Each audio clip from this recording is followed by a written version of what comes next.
Hello students, क्या हाल चाल। उम्मीद करता हूँ आप बहुत अच्छे से होंगे और अपनी बहुत बढ़िया पढ़ाई लिखाई कर रहे होंगे। तो स्टूडेंट्स, आज के इस वीडियो में मैं पॉलिनॉमियल्स के जो बचे हुए कुछ टॉपिक्स थे इंट्रोडक्शन वीडियो के, तो वो मैं इस वीडियो में आपको बताने वाला हूँ। ठीक है। पिछली वीडियो में हम लोगों ने पॉलिनॉमियल्स के इंट्रोडक्शन को हम लोगों ने पढ़ा था। ठीक है, वहाँ पर हम लोगों ने कॉन्सेप्ट पढ़े थे, टर्म्स, डिग्री के बेसिस पे क्लासिफिकेशन किए थे। ठीक है। तो इस वीडियो में आज हम लोग कहीं ना कहीं बहुत इंपॉर्टेंट कॉन्सेप्ट्स को पढ़ने वाले हैं जिसपे बेस्ड क्वेश्चंस को आपको करना है। ठीक है बच्चों। अभी तक तो आप नॉर्मल इंट्रोडक्शन पढ़े थे, लेकिन आज का इंट्रोडक्शन बहुत इंपॉर्टेंट होगा और साथ ही साथ कुछ क्वेश्चंस भी मैं आपको करवाऊंगा जिससे कि आप उस कॉन्सेप्ट को समझ पाओगे। ठीक है। तो चलिए वीडियो को शुरू करते हैं। बहुत ही बढ़िया तरीके से आप अपनी जगह को एकदम ग्रैब कर लीजिए, बैठ जाइए। ठीक है। और ब्लैक बोर्ड पर ध्यान से देखिए। ठीक है। तो पहला टॉपिक क्या बोल रहा है? Relation between zeros and coefficients of a quadratic polynomials. ठीक है। पहला क्या है? Relation between zeros and coefficients of a quadratic polynomial. ठीक है। जीरोस के बारे में मैंने पिछले वीडियो में बताया था, zeros of a polynomial, degree of polynomial. ठीक है। जीरोस ऑफ पॉलिनोमियल क्या होता है? जीरोस ऑफ पॉलिनोमियल वो वैल्यू होता है जिसको अगर मैंने उस क्वाड्रेटिक पॉलिनोमियल में या उस पॉलिनोमियल में मैंने रख दिया, उसको पुट कर दिया, तो सॉल्व करने पर वो जीरो के बराबर आता है। ठीक है। वो होता है जीरोस ऑफ पॉलिनोमियल। ठीक है। और कोफिशिएंट्स क्या होता है? ठीक है। कोफिशिएंट के बारे में मैंने नहीं बताया था, तो मैं अभी बताऊंगा। देखो, समझ मैंने लिखा कि 2x² प्लस 4x+1। ठीक है। तो जो कोफिशिएंट की वैल्यू, जो कोफिशिएंट होता है वो x² के सामने वाली नंबर होती है या वेरिएबल के सामने वाला नंबर। ठीक है। तो कोफिशिएंट को हम लोग कैसे डिफाइन कर सकते हैं? कोफिशिएंट्स को हम लोग कैसे डिफाइन कर सकते हैं? वेरिएबल के जस्ट सामने वाला नंबर या कांस्टेंट या जो भी। ठीक है। कांस्टेंट ही बोलो। ठीक है। या फिर नंबर। ठीक है। क्या होता है? वही होता है आपका क्या? कोफिशिएंट। ठीक है। कोफिशिएंट क्या होता है? वेरिएबल के जस्ट आगे वाला नंबर क्या होता है? कोफिशिएंट होता है। ठीक है। तो इन्हीं के बारे में हम लोग इस बार रिलेशन को पढ़ना है। ठीक है। तो चलिए इसको स्टार्ट करेंगे हम लोग। ध्यान से देखिए। ठीक है। अब इस कॉन्सेप्ट में आपको कुछ फॉर्मूलेज देखने को मिलेंगे। ठीक है। और उसी फॉर्मूले पे आपको यहां पर वैल्यूज को सॉल्व करना है। ठीक है। चलिए देखिए, लेट करते हैं। हम लेट किया, late f(x) = ax² plus bx+c। ठीक है। ये क्या है? ये क्वाड्रेटिक पॉलिनोमियल है। हमने माना ये क्या है? ये क्वाड्रेटिक पॉलिनोमियल है। क्या है स्टूडेंट्स? Quadratic polynomial. ठीक है।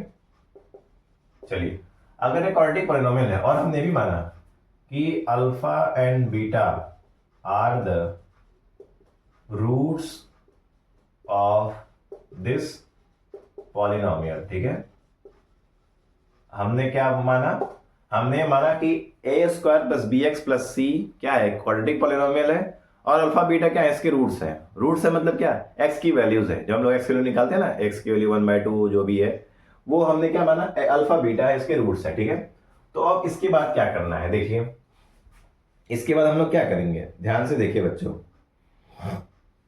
देखो, अब अगर अल्फा बीटा इस पॉलिनोमियल के रूट्स हैं, तो क्या हम लोग इसको अल्फा बीटा को ऐसे नहीं ले सकते हैं? x minus alpha x minus beta, क्या हम लोग ऐसे नहीं लिख सकते? क्यों बताओ? क्या हम लोग ऐसे लिख सकते हैं? बिल्कुल लिख सकते हैं, क्योंकि आप देखते हो कि जब भी क्वाड्रेटिक इक्वेशन सॉल्व करते हैं तो देखोगे आप, जैसे आता है 2x ब्रैकेट में x माइनस 2 -1 ब्रैकेट में x माइनस 2, ऐसा होता है ना। तो यही वाला फैक्टर ही तो होता है x की वैल्यू। तो इसलिए हम लोग क्या किए? अल्फा बीटा जो रूट्स बना है उसको हम लोग इस फॉर्म में लिख दिया गया है। ठीक है। अब इसके बाद क्या करेंगे? ध्यान से देखिए, बहुत ही ध्यान से देखते रहिए, अभी सब कॉन्सेप्ट आपको समझ में आ जाएगा। अब अल्फा, x माइनस अल्फा और x माइनस बीटा क्या है? इसके रूट्स हैं। ठीक है। तो अब क्या हम लोग f(x) को इसके बराबर लिख सकते हैं? ये x माइनस अल्फा और x माइनस बीटा, साथ में कोई कांस्टेंट। ये कांस्टेंट जरूरी होता है। ठीक है। और ये कांस्टेंट आप देखते हो इसमें भी है और यहां पर भी हम लोग को लेना रहता है। ठीक है। तो हमने क्या किया? हमने इसको f(x) के बराबर लिख दिया। क्यों? क्योंकि अभी आपने माना है कि अल्फा बीटा क्या है, इसके रूट्स है, तो इसके बराबर भी होंगे, जाहिर सी बात है। अब एफ एक्स की वैल्यू यहां पर रख दीजिए, तो क्या होगा A X square plus B X plus C, ठीक है। और अब हम इसको सॉल्व करेंगे, सॉल्व कर लीजिए। क्या करेंगे, मल्टीप्लाई, ये हो जाएगा एक्स स्क्वायर माइनस कितना होगा ये इससे, और ये माइनस एक्स बीटा, ठीक है। फिर ये माइनस एक्स अल्फा, फिर प्लस अल्फा बीटा, ठीक है। और साथ में के भी है, तो के को ऐसे लेने दो बाहर ही।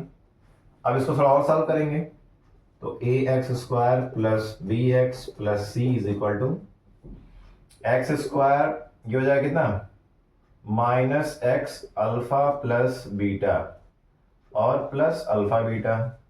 अब चाहो तो के को मल्टीप्लाई कर सकते हो, तो कर दीजिए, तो ये हो जाएगा के प्लस अल्फा बीटा के, ठीक है। मल्टीप्लाई कर दिया, स्मॉल के कैपिटल के ले सकते हो, तुम्हारी मर्जी है, कोई दिक्कत नहीं है। अब आप देख पा रहे होगे कि यहाँ पर कुछ चीजें आपको मिल रही हैं, कैसे, कुछ कंपैरिजन करने पे यहाँ पे देखो आपको कुछ चीजें मिल रही हैं, ठीक है। क्या मिल रही है, देखो यहाँ पर आप ध्यान से देख पाओगे कि यहाँ पर कुछ ना कुछ मिलेगा आपको, ये देखो, ठीक है। चलिए अब देखो यहाँ पर एक्स स्क्वायर का कोफिशिएंट क्या है, के है, और यहाँ पर एक्स स्क्वायर का कोफिशिएंट क्या, ए है। तो यहाँ से हम क्या निकाल पाए, कैलकुलेट कर पाए, के इज इक्वल टू ए। अब देखो यहाँ पर x का कोफिशिएंट क्या है और यहाँ पर x का कोफिशिएंट क्या है, ठीक है। तो यहाँ पर आप लिख सकते हो, तो देखिए यहाँ पर x का कोफिशिएंट क्या है, यहाँ पर आपको x का कोफिशिएंट क्या मिल पाएगा, यहाँ मिल पाएगा b is equal to minus k, ऐसे कर लो, b is equal to minus k a plus B, ठीक है। और यहाँ पर c क्या मिल जाएगा, c इज इक्वल टू के अल्फा बीटा, ठीक है। तो देखो हमने जब कंपैरिजन किया तो हमें ए बी और सी की वैल्यू मिली है, क्या क्या मिली है, ए बी और सी की वैल्यू, ठीक है। तो अब देखो क्या यहाँ पर हम लोग इसको ऐसे लिख सकते हैं। अब यहाँ पर देखिए, अब हम लोग यहाँ से सीधे क्या लिखेंगे,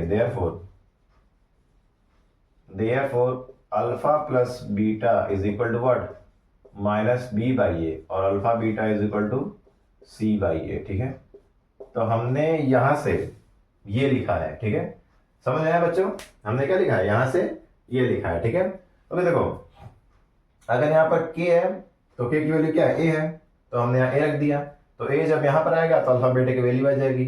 सेम यहाँ पर भी वही काम करना है, अगर यहाँ पर के है तो ए की वैल्यू हमने क्या रख देंगे, क्योंकि के की वैल्यू क्या ए है, तो हमने यहाँ पर ए रख दिया। तो जब ए यहाँ पर आएगा और माइनस से दोनों तरफ मल्टीप्लाई कर दीजिए, तो यहाँ प्लस यहाँ माइनस, तो माइनस बी बाई ए, ठीक है। तो हमें यहाँ पर क्या देखने को मिल रहा है, देखो यहां पर हमें क्या मिला, alpha plus beta is equal to minus B by A और alpha beta is equal to C by A, ठीक है। ये चीजें देखने को मिली हैं, ठीक है। चलिए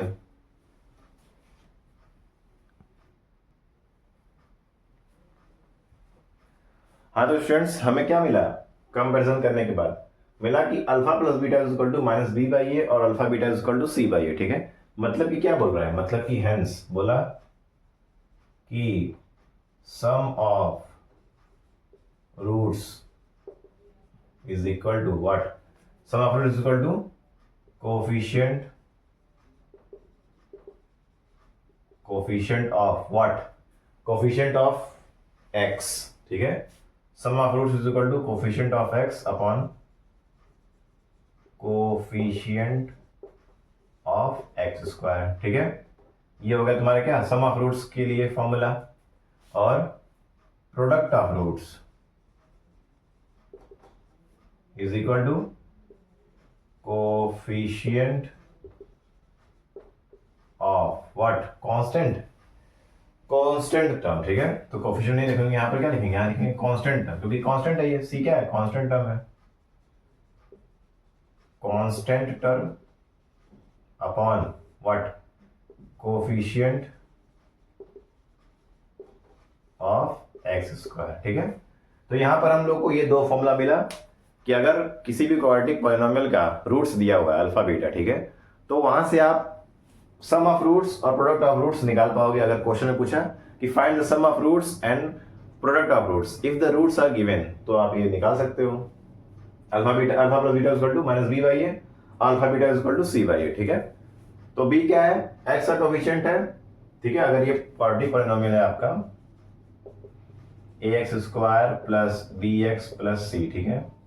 तो क्या है, तो इससे क्या समझ में आता है, इसे समझ में ये आता है कि बी किसका कोफिशिएंट है, एक्स का कोफिशिएंट है, ए किसका कोफिशिएंट, एक्स स्क्वायर का कोफिशिएंट है, तो यहां लिख देना है। अल्फा बीटा प्रोडक्ट में क्या होगा, सी कांस्टेंट टर्म है और ए क्या है, कोफिशिएंट ऑफ एक्स स्क्वायर है, ठीक है। तो ये आपको यहां पर रिलेशन जो मैं बताना चाह रहा था वो ये है, ठीक है। जीरोस और आपका कोफिशिएंट ऑफ क्वाड्रेटिक पॉलिनोमियल के बीच में, ठीक है। तो ध्यान से इस चीज को समझिए, इस पे बहुत अच्छा अच्छा क्वेश्चन बनता है, ठीक है। चलिए नेक्स्ट टॉपिक पे हम लोग चलेंगे अब।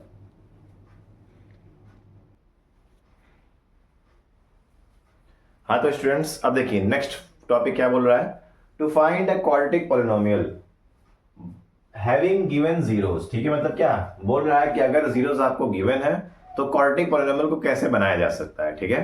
तो देखिए बड़ा इंपॉर्टेंट फॉर्मूला है ये, ध्यान से दीजिएगा इसको बच्चों। तो देखिए अगर आपका एफ एक्स क्या है, अगर दिया है A X square plus B X plus C, ठीक है, और इसका रूट दिया हुआ है क्या, अल्फा एंड बीटा, ठीक है। Alpha beta are the roots. तो यहां से आप कैसे क्वाड्रेटिक पॉलिनोमियल को फॉर्म कर सकते हो, देखिए ध्यान से, ठीक है। तो ध्यान से देखो, ठीक है। अब इसी को आपको बनाना है लेकिन अल्फा बीटा के फॉर्म में, ठीक है। तो कैसे इसको करेंगे, देखिए यहां साफ साफ लिखिए f x is equal to k, बाहर ब्रैकेट में क्या, x square plus alpha plus beta x plus alpha beta, ठीक है। ये आपका क्या है, यही आपका क्या है, क्वाड्रेटिक पॉलिनोमियल बनाने का तरीका। जब अल्फा बीटा क्या हो, गिवन हो, ठीक है। अल्फा बीटा क्या हो, गिवन हो, ठीक है। और आपका के क्या है, वो तो बाहर ही रहेगा, ठीक है। इसको और ऐसे फॉर्म में लिखना चाहो तो लिख सकते हो, F x is equal to K X square plus sum of roots into X plus product of roots, ठीक है। तो ये है आपका क्या फॉर्मूला क्वाड्रेटिक पॉलिनोमियल बनाने का, ठीक है। तो बहुत अच्छे तरीके से इसको नोट डाउन कर लीजिए अपने कॉपी में, जहां पर भी आप नोट्स वोट्स बना रहे हो, ठीक है। उस जगह पे आप इस सारे फॉर्मूलेस को अच्छे से लिखिए, ठीक है। और जब एग्जाम में जाओ तो इस सारे कॉन्सेप्ट को या फॉर्मूले को बहुत ध्यान से रिवाइज करके जाइए, ठीक है। बहुत इंपॉर्टेंट है भाई, आपके लिए ही बोल रहा हूं, ध्यान से इसको फॉलो करिए, ठीक है। चलिए अब ये आपका क्या है, ये आपका मैंने एक फॉर्मूला बता दिया है, ठीक है। अब देखिए, अब जाहिर सी बात है अल्फा बीटा क्या है, रूट्स है, मतलब कि कोई वेरिएबल है, जाहिर सी बात है कोई नंबर तो बताया नहीं है, मतलब अल्फा बीटा बोल दिया कोई वेरिएबल है, ठीक है। तो अब जाहिर सी बात है अल्फा बीटा की जगह पे आप बहुत सारे नंबर रख सकते हो, ठीक है। इनफाइनाइट नंबर रख सकते हो, ठीक है। तो यहां से क्या निष्कर्ष निकलता है कि अगर अल्फा बीटा आप इनफाइनाइट वैल्यू रख सकते हो, इसका मतलब कि क्या इनफाइनाइट क्वाड्रेटिक पॉलिनोमियल आएगा, बिल्कुल आएगा, क्यों नहीं आएगा। अगर आप 1 रखते हो, 2 रखते हो तो यहां कुछ ना कुछ आएगा, 2 3 4 5 6 7 1000 1 लाख, मतलब इनफाइनाइट आपके क्या बनेंगे, क्वाड्रेटिक पॉलिनोमियल बनेंगे, ठीक है। तो ये बात आप इसको ध्यान रखिएगा, हो सकता है कि कभी एमसीक्यूज में या फिर ऐसे कॉन्सेप्ट में फिलिंग द ब्लैंक्स करके कुछ पूछ दे, तो उसके लिए मैं बता रहा हूं कि you can make infinite quadratic polynomial with the roots alpha and beta, ठीक है। चलिए अब इसके बाद हम लोग क्या करेंगे, अब इसके बाद इस पे कुछ बेस्ड क्वेश्चन करेंगे, ठीक है। अभी जितने भी कॉन्सेप्ट पढ़े हैं उस पे बेस्ड कुछ सवाल को करेंगे हम लोग, ठीक है। चलिए स्टूडेंट्स,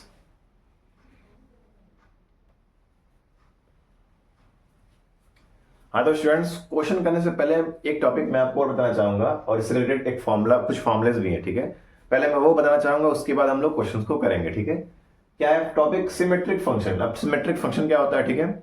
अब देखिए इसका मैं डेफिनेशन लिखूंगा, एन सॉरी इसको अच्छे से लिख देता हूं मैं, an algebraic expression in alpha and beta, ठीक है। An algebraic expression in alpha and beta, क्या लिखा students, an algebraic expression in alpha and beta is said to be a symmetric function in alpha and beta is said to be an symmetric function in alpha and beta if it remains what? If it remains unchanged. If it remains unchanged when alpha and beta are interchanged. क्या बोल रहा है students? Symmetric function क्या होते हैं? Alpha beta if it remains unchanged, ठीक है? क्या बोल रहा है? An algebraic expression in alpha and beta is said to be a symmetric function in alpha beta if it remains unchanged if alpha beta is interchanged. मतलब क्या बोल रहा है कि अगर एल्जेब्रिक आइडेंटिटी है अल्फा बीटा में, मतलब अल्फा बीटा में एल्जेब्रिक आइडेंटिटी है, ठीक है, उसमें अगर अल्फा बीटा को हम इंटरचेंज कर देते हैं तो उसकी जो वैल्यू है वो अगर इंटरचेंज नहीं होती है तो उससे हम लोग क्या बोलेंगे? सिमेट्रिक फंक्शन बोलेंगे, ठीक है? जैसे कि अगर एग्जांपल देखा जाए, एग्जांपल है आपका अल्फा प्लस बीटा, ठीक है, अल्फा प्लस बीटा, ठीक है, alpha square plus beta square, ठीक है, alpha upon beta plus beta upon alpha, ठीक है? ये सारे कुछ एग्जांपल्स हैं, ठीक है, कि अगर हम वैल्यूज को चेंज कर रहे हैं तो यहां पर आपको कोई चेंज देखने को नहीं मिलेगा, ठीक है, अगर हम अल्फा बीटा को इंटरचेंज करते हैं, ठीक है? चलिए अब इस पर रिलेटेड कुछ फॉर्मूलेज हम लोग देखेंगे, ठीक है स्टूडेंट्स?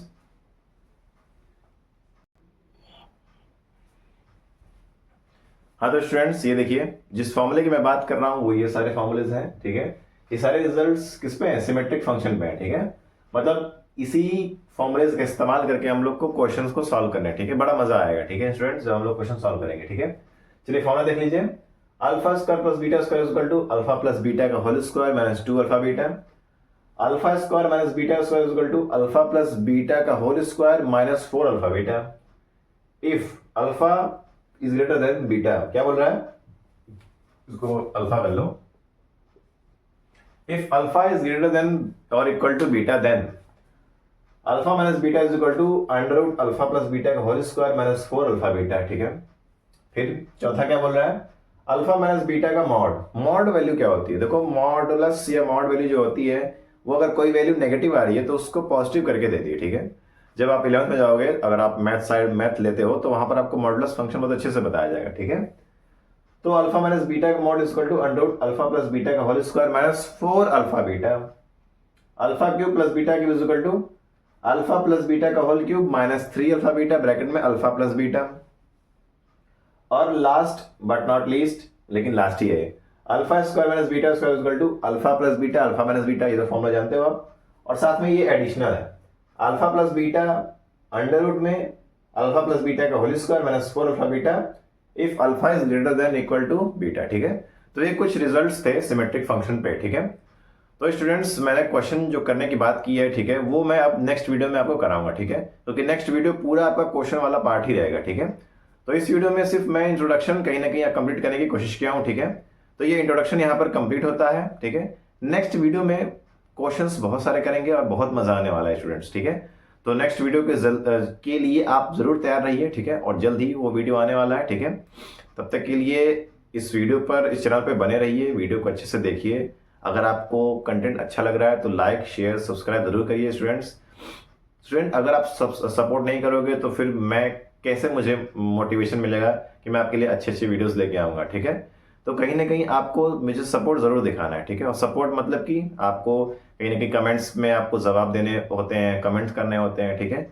सब्सक्राइब जरूर करना होता है, सब्सक्राइब की तो बहुत इंपॉर्टेंट है बच्चों, ठीक है? जब तक सब्सक्राइब नहीं करोगे, बेल आइकन को प्रेस नहीं करोगे, तब तक आपके पास नोटिफिकेशन कैसे पहुंचेगा, ठीक है? तो मैं चाहता हूं कि आप मुझे जरूर सपोर्ट करें, ठीक है? और तब तक के लिए आप अपने माता पिता का ध्यान रखिए, अपना ध्यान रखिए, अच्छे से खूब मन लगा के पढ़ाई करिए, ठीक है? चलिए बहुत बहुत धन्यवाद, थैंक यू।